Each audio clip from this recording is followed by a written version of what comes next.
13 जनवरी से लेकर 26 फरवरी तक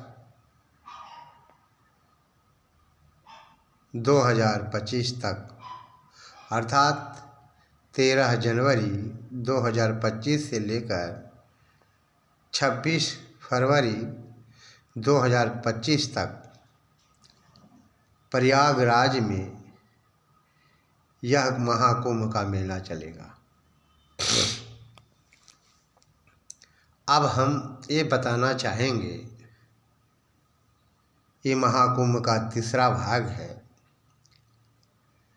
अब ये हम बताना चाहेंगे अपने चिंतन के आधार पर कि प्रयागराज क्या है, प्रयाग क्या है और संगम क्या है।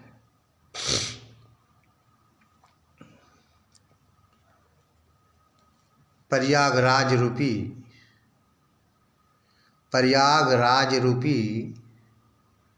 आत्मा में परमात्मा रूपी प्रयाग बैठा हुआ है। प्रयागराज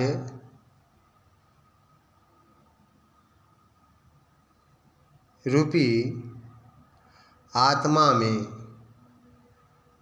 परमात्मा रूपी प्रयाग बैठा हुआ है और उस प्रयागराज में ज्ञान की गंगा बह रही है। तो जहाँ पर ज्ञान की गंगा बह रही है वह संगम है। जहाँ पर आत्मा और परमात्मा का मिलन होता है वह संगम कहलाता है। आत्मा का भी होना जरूरी है, परमात्मा का होना भी जरूरी है। यदि आत्मा नहीं हो तो हम परमात्मा को नहीं समझ सकते। परमात्मा क्या है, क्या नहीं है। तो आत्मा को समझने के लिए सर्वप्रथम हम भागवत गीता को पढ़ते हैं। भागवत गीता में श्री कृष्ण ने कहा है कि हे अर्जुन,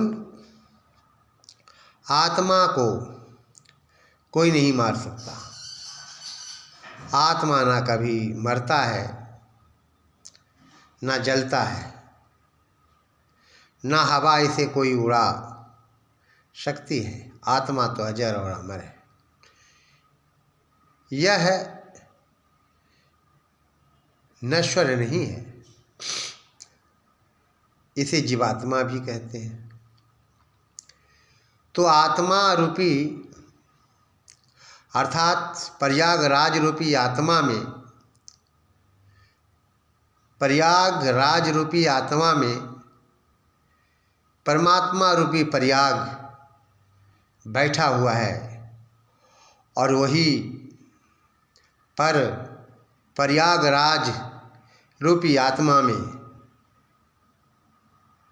ज्ञान की गंगा संगम रूप में बह रही है। और जहाँ ज्ञान की गंगा बहती है वहाँ कहना ही क्या है। फिर वहाँ पुण्य ही पुण्य होता है। लोग संगम में डुबकी लगाने के लिए जा रहे हैं और यह सिलसिला 13 जनवरी 2025 से लेकर 26 फरवरी 2025 तक चलेगा। संगम आत्मा और परमात्मा का जहाँ मिलन है वहाँ संगम है। ऐसे तो कहा जाता है कि प्रयागराज में जो संगम बह रहा है, गंगा बह रही है और तो गंगा जहाँ बह रही है, यमुना जहाँ बह रहा है और सरस्वती, ये तीनों नदियों का वहाँ पर मिलन होता है, इसलिए इसका नाम संगम है। तो आइए मैं भी ये बताना चाहूँगा कि ईश्वर, जीव और प्रकृति, ये तीन अनादि सत्ताएं हैं। अगर इसे हम संगम के रूप में मानते हैं तो कोई अतिशयोक्ति नहीं हो सकती। तो मैं चर्चा कर रहा था प्रयागराज रूपी आत्मा में प्रयाग रूपी परमात्मा का निवास है, और जहाँ पर ज्ञान संगम रूपी ज्ञान की गंगा बह रही है। यदि संगम में नहाने के बाद यदि हम अपने संकल्प को पूरा नहीं करते हैं, अवगुणों से दूर नहीं होते हैं, तो संगम गंगा में नहाने से कोई लाभ नहीं मिलेगा।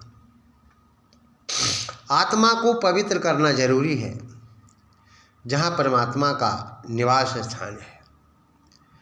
जब व्यक्ति आत्मा को समझ लेता, आत्म तत्व को जान लेता है, वह परमपिता परमात्मा को जान लेता है।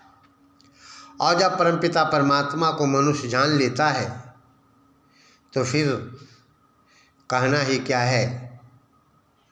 जिसे हम आत्मा कहते हैं, हृदय कहते हैं, प्रयाग रूपी आत्मा में संगम रूपी ज्ञान की गंगा अर्थात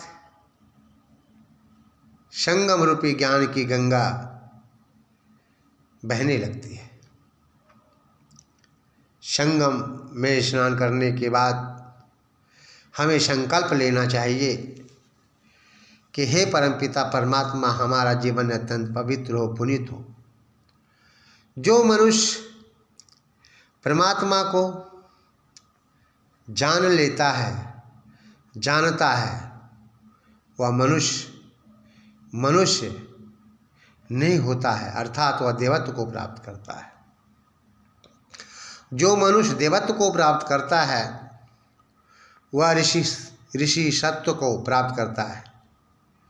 और जो व्यक्ति देव से ऋषि बन जाता है, ऋषि से महर्षि बन जाता है, महर्षि ब्रह्म ऋषि बन जाता है, तो ऐसे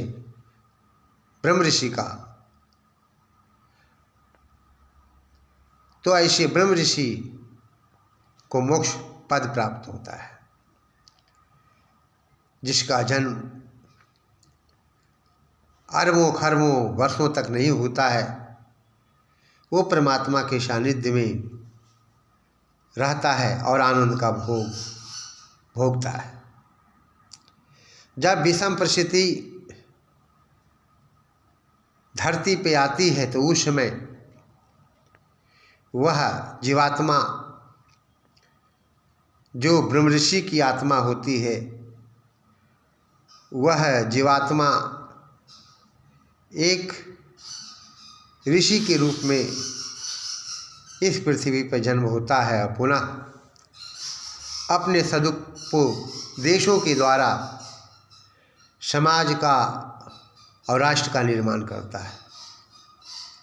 हम आपसे ये बताना चाहेंगे कि संगम का सिलसिला चल रहा है, लोग इसमें स्नान कर रहे हैं। संगम ज्ञान रूपी गंगा को अपने हृदय में बहानी होगी।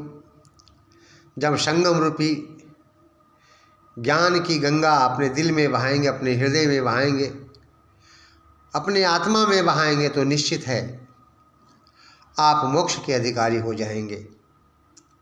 तो मैं यही कहूँगा कि जो लोग संगम में जाकर के नहा रहे हैं, वो व्यक्ति शरीर के धुलने के साथ साथ मन को भी धो करके आएँ।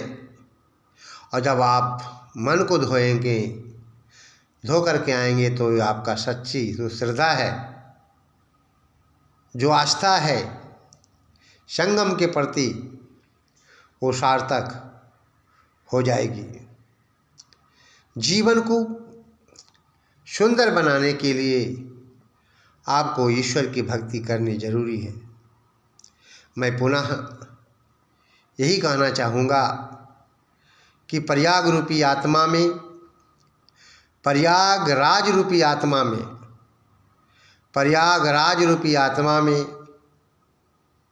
प्रयाग रूपी परमात्मा का निवास है और उस प्रयागराज रूपी आत्मा में संगम रूपी ज्ञान की गंगा बह रही है और इस ज्ञान की गंगा में गोता लगाने के लिए,